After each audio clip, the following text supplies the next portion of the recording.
On this video we're going to analyze how Belgium beat Canada. When the Belgians had the ball, their offensive structure was 1-5-3-2 with the wingbacks on advanced positions. Meanwhile, Canada's defensive structure was 1-5-2-3. Therefore, Belgium had numerical superiority on their half, but inferiority on the opponent's half. The Canadian strikers pressed really high and aggressive. They were supported by the midfielders and the wingbacks. When Canada did press high, they waited in Zone B to cover the passing lines. Thus, Belgium had to play backwards with Courtois, yet he was also pressed. On the midfield, Canada performed individual marking.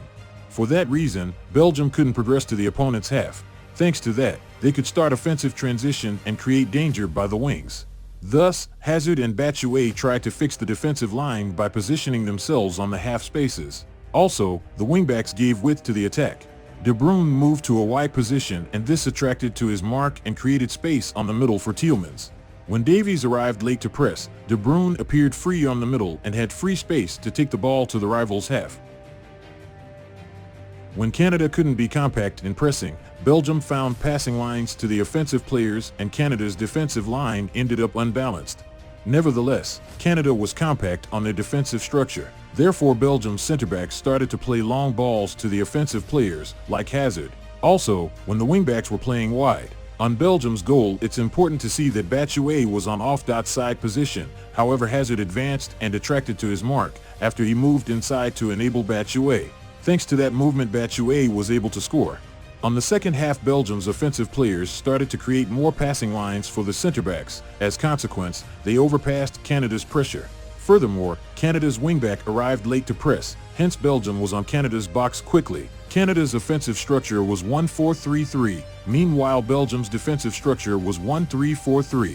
The Canadians were able to progress by the wings with the fullbacks. They play fast and smart to the wingers.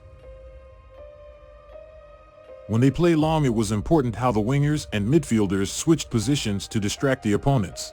Davies started to play a key role to advance, since he has great technical skills to drive the ball. He usually moved inside to attract as many opponents as he could to free his teammates. Canada created numerical superiority on the flanks to take advantage of the half spaces. On the second half, they even played with 5 strikers to try to occupy the width of the field. What's more, sometimes Davies played as a midfielder and as a striker, yet this was not enough to overcome Courtois and Belgium. Leave your thoughts about this game. Don't forget to subscribe, and thanks for watching. This video is brought to you by Mètrica Sports, the fundamental tool for every coach and analyst. Create and manage all your video analysis in one platform. Use coupon NasirSalad at checkout for a 10% discount.